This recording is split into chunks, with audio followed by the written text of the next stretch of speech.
Big Boss Malayalam season 7 live അപ്ഡേറ്റിലേക്ക് തന്നെ പോവാം. അപ്പോൾ പ്രേക്ഷകർ പ്രതീക്ഷിച്ചിരിക്കുന്നത് പോലെ ഒരു മിഡ് വീക്ക് എവിക്ഷൻ അല്ല വരാൻ പോകുന്നത്, മിഡ് വീക്ക് സസ്പെൻഷൻ ആണ് വരാൻ പോകുന്നത്.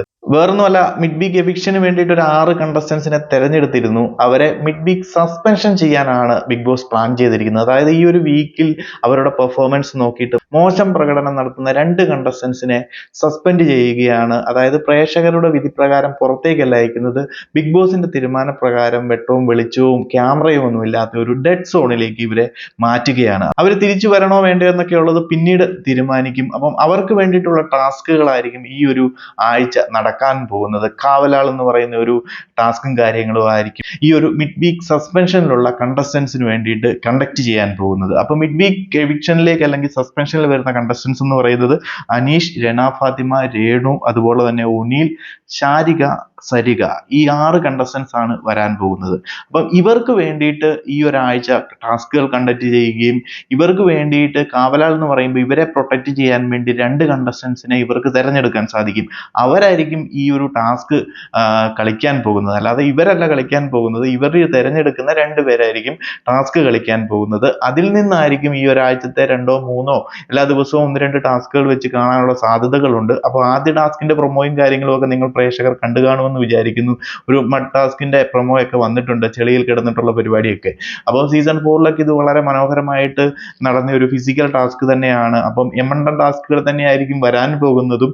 സോ ആ ഒരു പ്രൊമോയിൽ നിന്ന് മനസ്സിലാക്കുന്നത് ആ ഒരു പെട്ടിയുടെ ലോക്കായിരിക്കും ഈ ഒരു ചെളിക്കകത്ത് കൊണ്ടുപോയി പൂത്തി വെച്ചിരിക്കുന്നത്. അപ്പം ഇവർക്ക് വേണ്ടി കളിക്കാൻ പോകുന്ന കണ്ടസ്റ്റൻസ് ഒക്കെ ആ ഒരു ചെളിയിൽ നിന്ന് ആ ഒരു താക്കോൽ എടുത്ത് ആ ഒരു പെട്ടി തുറക്കുക എന്നതായിരിക്കണം ടാസ്ക്. ഇതുപോലെയുള്ള ഓരോ ടാസ്കുകളായിരിക്കും വരാൻ പോകുന്നത്. സോ ഈ ഒരു ടാസ്കുകളിലൊക്കെ വിൻ ചെയ്ത് ഏറ്റവും കൂടുതൽ പോയിന്റ്സ് വരുന്നവരിൽ നിന്ന് ഏറ്റവും കുറവ് പോയിന്റ് ഉള്ള 2 പേരെ ആയിരിക്കും ബിഗ് ബോസ് സസ്പെൻഡ് ചെയ്യാൻ പോകുന്നത്.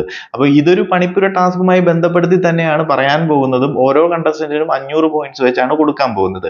ഈ പുറത്തേക്ക് പോകുന്ന കണ്ടസ്റ്റൻസിന്റെ 500 പോയിന്റ്സ് വെച്ച് 1000 പോയിന്റ്സും മറ്റുള്ള കണ്ടസ്റ്റൻസിലേക്ക് ഡിവൈഡ് ചെയ്ത് എത്തുകയും ചെയ്യും. സോ ഈ ഒരു പോയിന്റ്സ് വെച്ചിട്ട് അവർക്ക് പണിപ്പുരയിൽ പോയിട്ട് ഇവരുടെ ലക്ഷറി ബഡ്ജറ്റിൽ വരുന്ന ലക്ഷറി ഫുഡ് ഐറ്റംസോ ലക്ഷറി അവരുടെ ഡ്രസ് മെറ്റീരിയൽസോ ഒക്കെ എടുക്കാനും സാധിക്കും. അതുപോലെ തന്നെ പണി കിട്ടാൻ പോകുന്നത് ശരിക്കും ആ ഒരു സസ്പെൻഷനിൽ വരുന്ന കണ്ടസ്റ്റൻസിനാണ്. അവർക്ക് അടഞ്ഞ് വെട്ടവും വെളിച്ചവും ഒന്നും ഇല്ലാത്ത ഒരു സ്പേസിൽ പോയി, ഒരു ഡെഡ് സോണിൽ പോയിട്ട് ഇവർ പറയുന്ന അത്രയും സമയം അല്ല അത്രയും ദിവസങ്ങൾ അവർക്ക് അവിടെ ഒരു ക്യാമറയും അല്ലെന്നുണ്ടെങ്കിൽ ഒരു ആക്ടിവിറ്റി ഇല്ലാതെ ഇരിക്കേണ്ടതായിട്ട് വരും. പിന്നീട് എന്താണ് തീരുമാനമെടുക്കുന്നതൊന്നും നമുക്ക് പറയാൻ പറ്റത്തില്ല. സോ ഇതിനു വേണ്ടിയിട്ട് നമ്മുടെ ബിഗ് വീക്ക് സസ്പെൻഷനിലുള്ള കണ്ടസ്റ്റൻസ് ഓരോ കണ്ടസ്റ്റൻസിനെയും തെരഞ്ഞെടുത്ത് 2 കണ്ടസ്റ്റൻസിനെ വെച്ച് തെരഞ്ഞെടുത്തിട്ടുണ്ട്. അവർ ആരൊക്കെയാണെന്നും കൂടെ ഞാൻ പറയാം. നമ്മുടെ അനീഷ് ശരത്തിനെയും അനുമോളെയും തെരഞ്ഞെടുത്തു. അതുപോലെ തന്നെ രണ ഫാത്തിമ ജിസേലിനെയും ആര്യനെയും തെരഞ്ഞെടുത്തു. അതുപോലെ രേണു, ബിൻസി, ശൈത്യ എന്നിവരെയാണ് തെരഞ്ഞെടുത്തിരിക്കുന്നത്. ഒനീൽ സാബു ഷാനവാസിനെയും അക്ബർ ഖാനെയും തെരഞ്ഞെടുത്തു.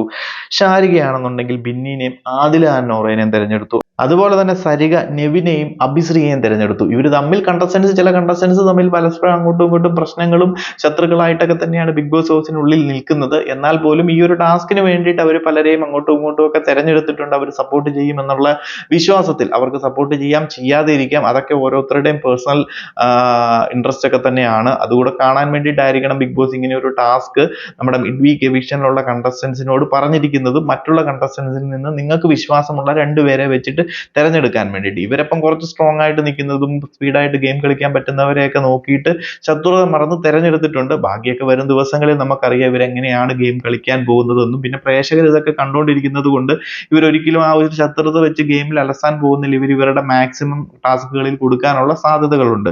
സോ നമുക്ക് കൂടുതൽ അല്ലെന്നുണ്ടെങ്കിൽ മികച്ച കുറച്ച് ടാസ്കുകൾ കാണാൻ സാധിക്കും. മലയാളം ബിഗ് ബോസിലേക്ക് ഇതുപോലെയുള്ള കുറച്ച് ടഫ് ടാസ്കുകളും ടഫ് തീമുകളും ഒക്കെ ആദ്യമായിട്ടാണ് ഇൻട്രൊഡ്യൂസ് ചെയ്യുന്നത്. ഹിന്ദി ബിഗ് ബോസിലൊക്കെയാണ് ഇതുപോലെയുള്ള ടാസ്കുകളും ഇതുപോലെയുള്ള തീമുകളും കണ്ടസ്റ്റൻസിനെ ഇതുപോലെ ഇട്ട് നരകിക്കുന്ന പരിപാടിയൊക്കെ കാണാൻ പറ്റുന്നത്. സോ അത് മലയാളത്തിലേക്കും എത്തിയിരിക്കുകയാണ്. അപ്പം കൂടുതൽ വരും ദിവസങ്ങളിൽ നമുക്ക് കൂടുതൽ എൻഗേജ്മെന്റ് കിട്ടുന്ന രീതിയിലുള്ള മികച്ച കുറച്ച് ടാസ്കുകൾ കാണാൻ പറ്റുമെന്ന് കരുതുന്നു.